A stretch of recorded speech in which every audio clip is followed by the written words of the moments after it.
All right, Tony, what do we got here? Because this looks completely ridiculous. Yeah. So what we have here I mean, what is happening? is what you call a Cinelifter. A big drone that has 8 motors, 8 props, a big honking battery. That's a lot of battery. That still gets you.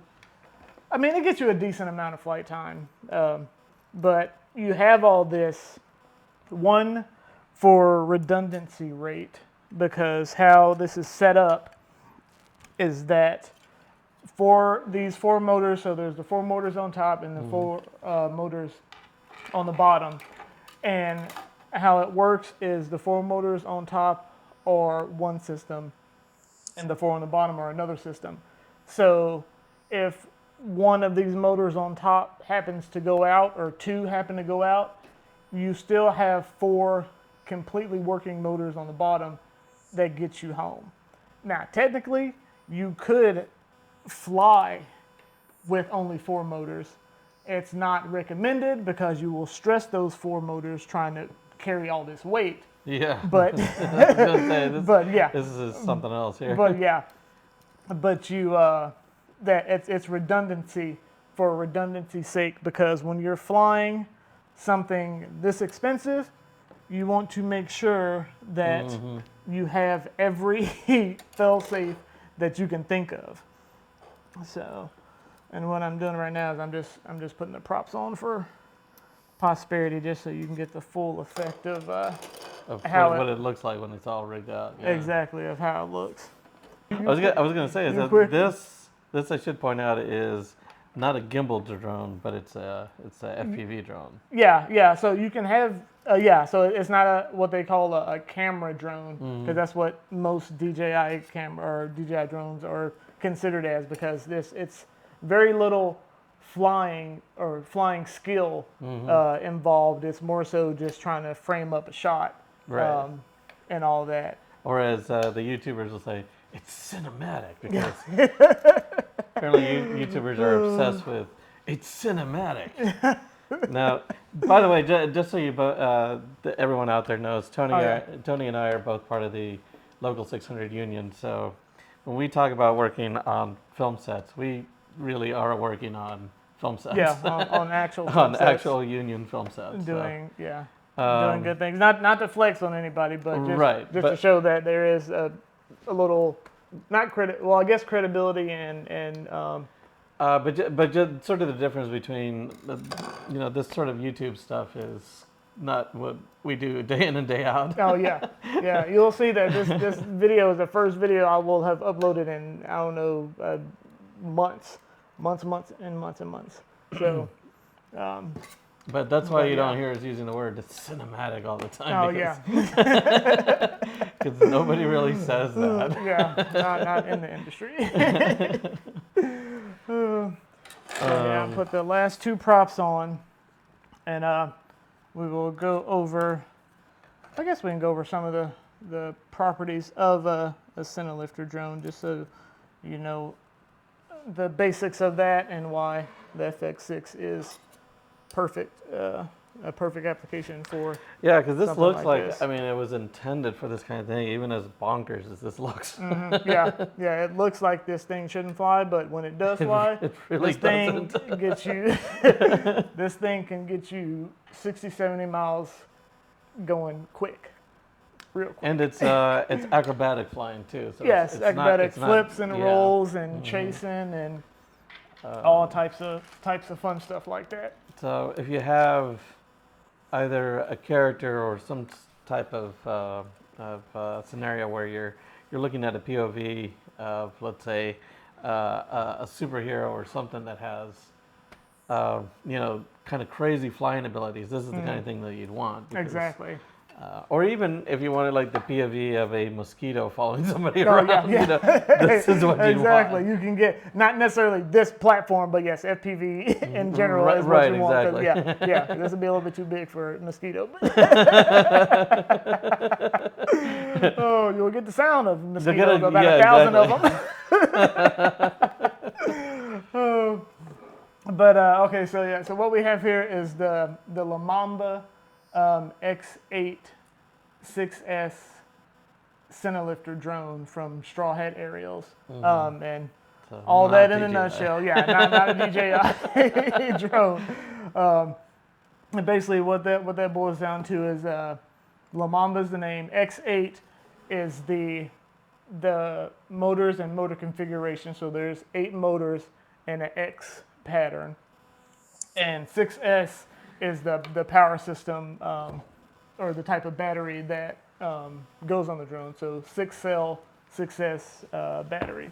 Yeah, so And this 6-cell is actually a 6,000 milliamp hour battery, which you go to big batteries, like you said. Well, I guess the DJIs are getting closer to this size, like in the Mavic line and all that, just because the camera has to do all this processing for the GPS and all the like the new Mavic 3, the Mavic 3 that just came out with the three cameras on it, that's and right, all that that's stuff, right. and all this. But like I said, it's got big batteries. That has big batteries for the sake of just doing processing power and all that. This is big batteries just for the sake of having power. Right. This To is all carry- about power. To carry this. To Yeah. carry a camera like this 60, 70, 80 miles through the air, chasing cars and bikes and boats And you can and all you can- that type of stuff. You can see just the size of the Yeah, cables. yeah. here. These are what 12 gauge power cables, so it's definitely putting some power through those cables. And so with this big battery, you think you must get amazing flight time because it's such a big battery. Well, there's a trade-off to that big battery because with all of this weight, the drone still has to hold itself up in the sky as it's going 50, 60 miles an hour. Right, the So- power to weight ratio. The Yeah. power to weight ratio, is a thing definitely in play here. So with this setup, I can get around. What I do with your FX3, I got it to like 13, 14 minutes, I think, when we went out that one time. Yeah, yeah. So with this, it'll be a little bit less just because the FX6 is it weighs a little bit more than the FX3, but I should still get 10 plus minutes of flight time. But this is definitely a better camera. But yeah, for it, this is a definitely better camera, better quality and all that.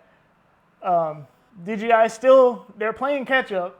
They may get there eventually, but they're still playing catch up with some of their camera systems in terms of quality and low light and all that, because I've gotten inspired too, and I got it shortly after it came out with the X5S camera.